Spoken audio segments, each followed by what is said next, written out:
Hello everyone, welcome back to my channel. कैसे हो आप सब? आई होप कि आप सभी अच्छे होंगे और सेफ़ होंगे। तो आज से स्टार्ट करते हैं हमारी रियल एनालिसिस की बुक को स्टार्ट करने से पहले देखो, इसमें जो आपका सिलेबस है, इसमें टोटल आपके पास 9 चैप्टर्स है, जिसमें चैप्टर नंबर 1 की आपकी ये कंप्लीट यूनिट बनती है। ये बहुत लेंथी चैप्टर है, इसको हम बाद में स्टार्ट करेंगे। उसके बाद सेकंड और थर्ड की आपकी यूनिट नंबर 2 है। Then fourth, fifth, six chapter की आपकी थर्ड यूनिट है एंड सेवन्थ, एट्थ, नाइन्थ की आपकी फोर्थ यूनिट है। फोर्थ चैप्टर से आपका जो कंसेप्ट है वो मैट्रिक्स स्पेसेस का स्टार्ट हो जाता है।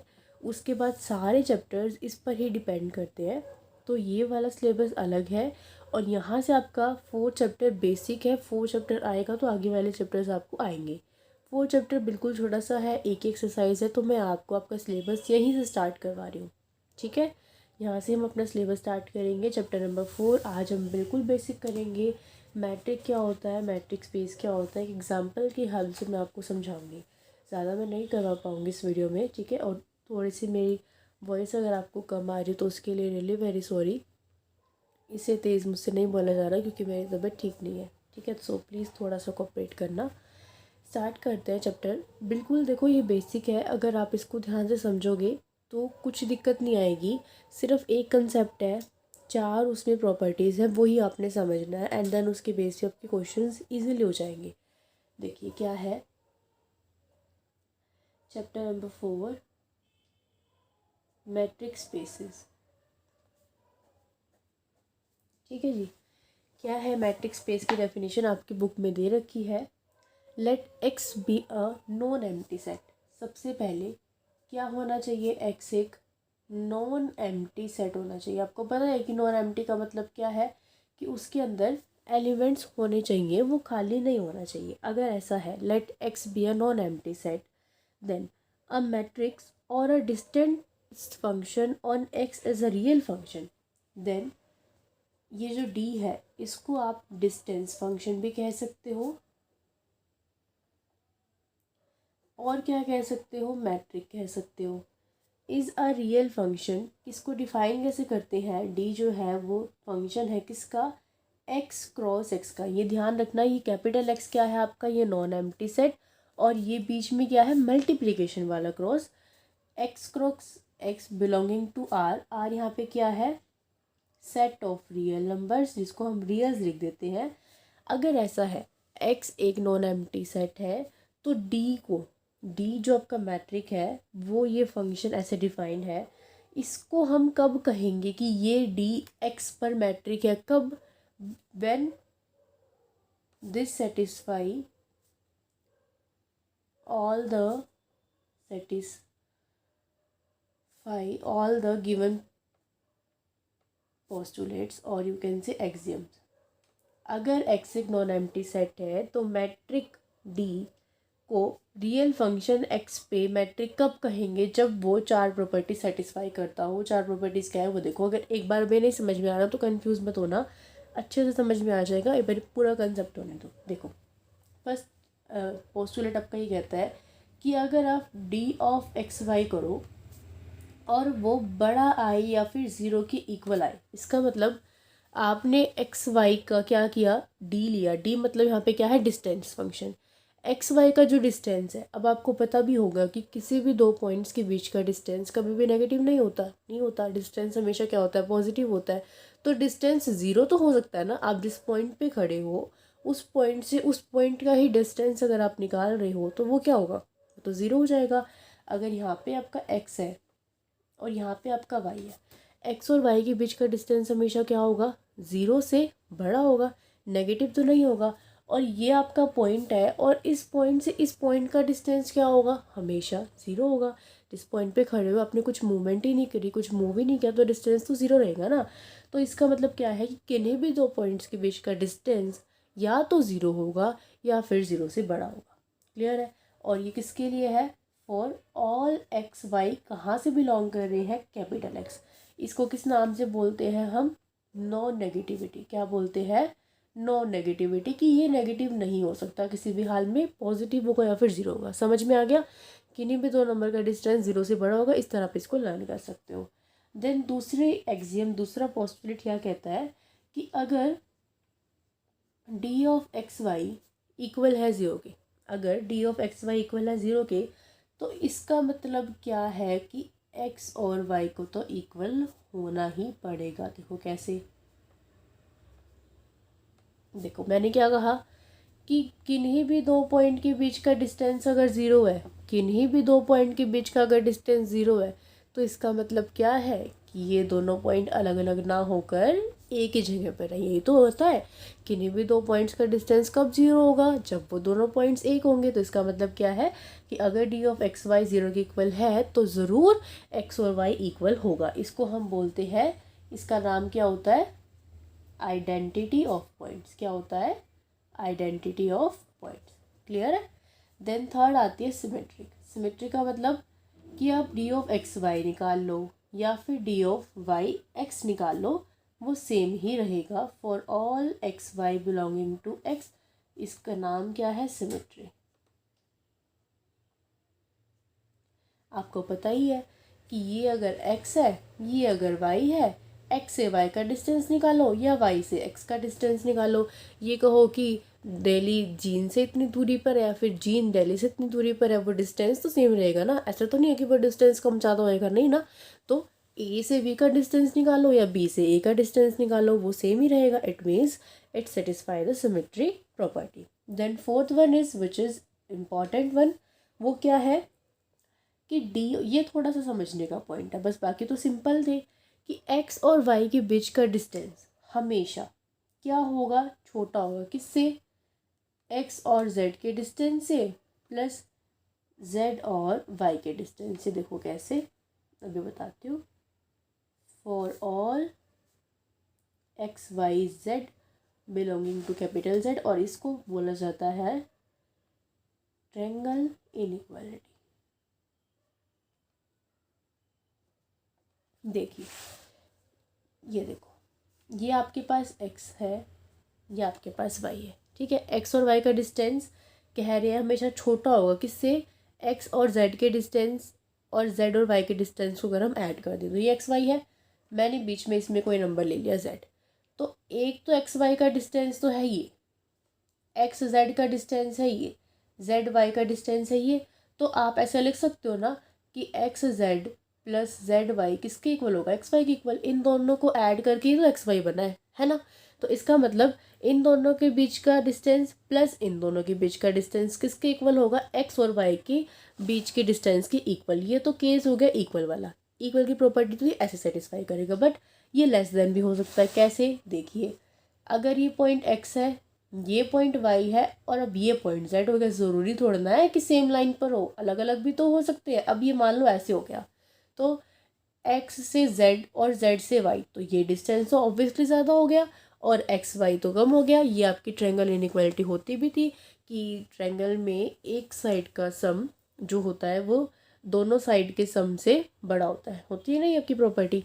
तो यहाँ पे वही प्रॉपर्टी लग जाएगी। अब यहाँ पर क्या हो गया, ये एक्स जेड प्लस जो जेड वाई है वो ज़्यादा हो गया किससे, एक्स वाई से, यानी कि एक्स वाई तो छोटा ही है, ये तो कम है, और ये ऐसे करके ऐसे। तो ये वाली प्रॉपर्टी आपकी ये लेस देन इक्वल्स टू ऐसे सेटिस्फाई होगा। समझ में आया क्या है। आप डी को एक्स पे मैट्रिक कब कहोगे, जब ये डी चारों की चारों प्रॉपर्टी सेटिस्फाई करता हो। अगर ये चारों प्रॉपर्टी सेटिस्फाई करता है तो आप बोलोगे कि डी मैट्रिक है किस पर, एक्स पर। और दूसरे वर्ड्स में आप इसको ऐसे भी बोल सकते हो कि एक्स पहले आपने सेट लिखना है and then D. X D क्या है, एक मैट्रिक स्पेस है। समझ में आया, कुछ कुछ तो समझ में आया होगा ना। फर्स्ट क्या है, नॉन नेगेटिविटी, कि दो पॉइंट्स का बीच का डिस्टेंस हमेशा 0 से बड़ा होगा, फिर 0 होगा। देन सेकेंड वन क्या है कि अगर दो पॉइंट्स के बीच का डिस्टेंस 0 है तो इट मीन्स वो दो पॉइंट्स एक ही है।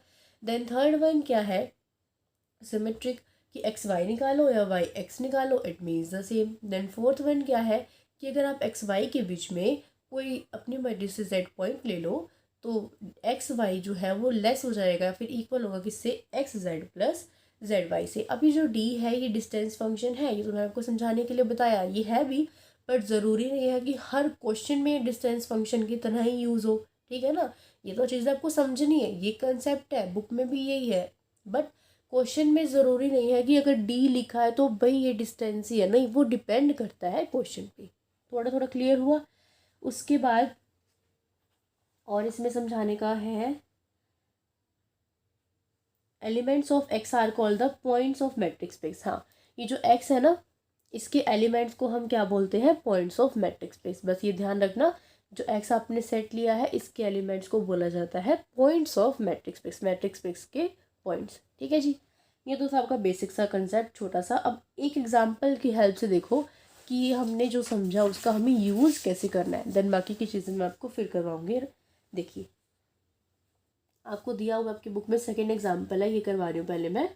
Let X equals to R be the set of real numbers and D define कैसे कर रखा है, आर क्रॉस आर से आर में जा रहा है, be a function defined as. अब देखो डी को कैसे डिफाइन कर दिया इन्होंने, X Y equal to mod of X minus Y. मैंने क्या कहा था, ज़रूरी नहीं है कि डी का मतलब हर जगह डिस्टेंस फंक्शन ही हो। इन्होंने डिफाइन कैसे कर दिया कि डी ऑफ एक्स वाई, यहाँ पे क्या मतलब है, डिस्टेंस नहीं है अब इनका। डी ऑफ एक्स वाई का मतलब है कि मोड वैल्यू है किसकी, एक्स माइनस वाई की, तो शो करो कि एक्स डी एक मैट्रिक्स स्पेस है। ठीक है जी, कर देते हैं।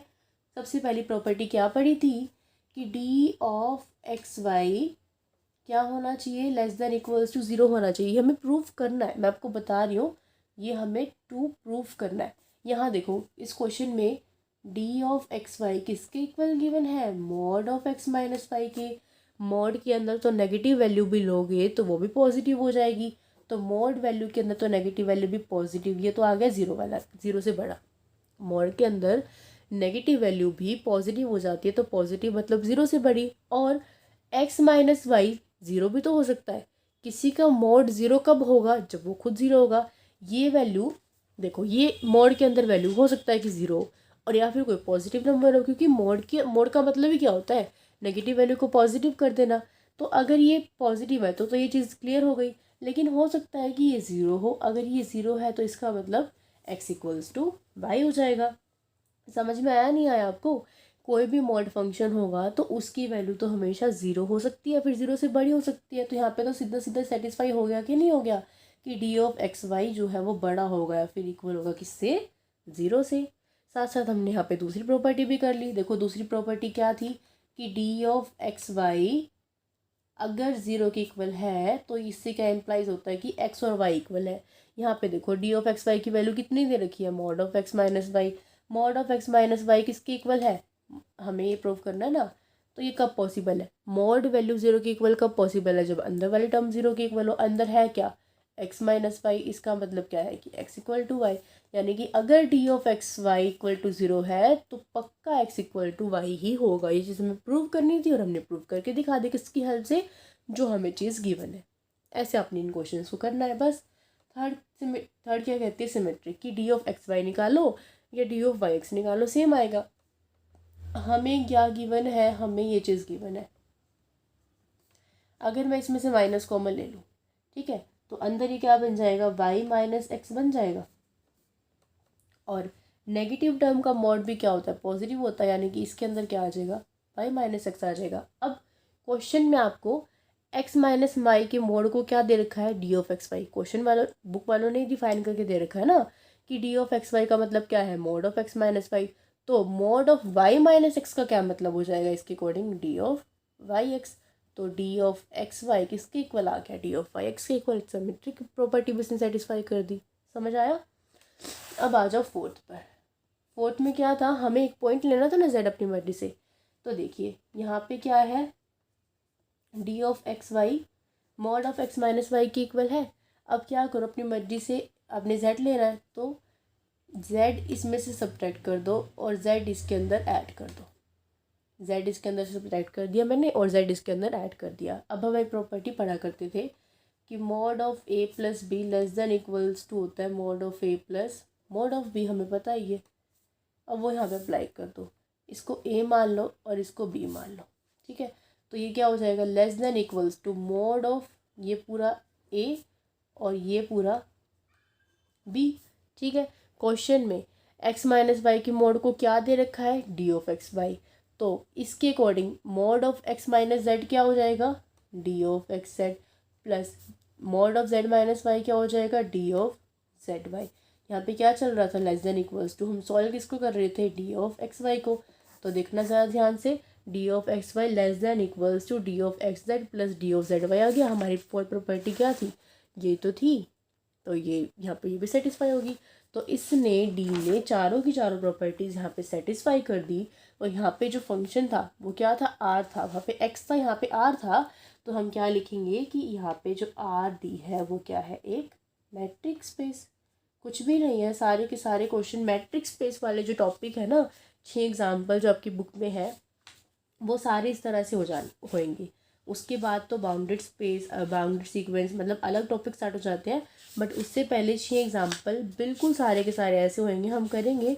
बट अभी मैं आपको इतना ही करवाऊँगी, फिर ज़्यादा करवाऊँगी तो एकदम से आपको समझ में नहीं आएगा, इसलिए अभी के लिए इतना ही करते हैं, ठीक है। कुछ तो समझ में आया होगा।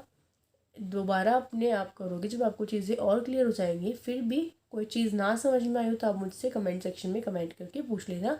समझ में आ गई हो तो प्लीज़ बता देना। और वीडियो पसंद आई तो वीडियो को like share comment and channel को सब्सक्राइब करना बिल्कुल मत भूलना। तो मिलते हैं फिर इसकी नेक्स्ट वीडियो के साथ जल्दी ही। तब तक के लिए bye bye, take care, keep watching, keep studying.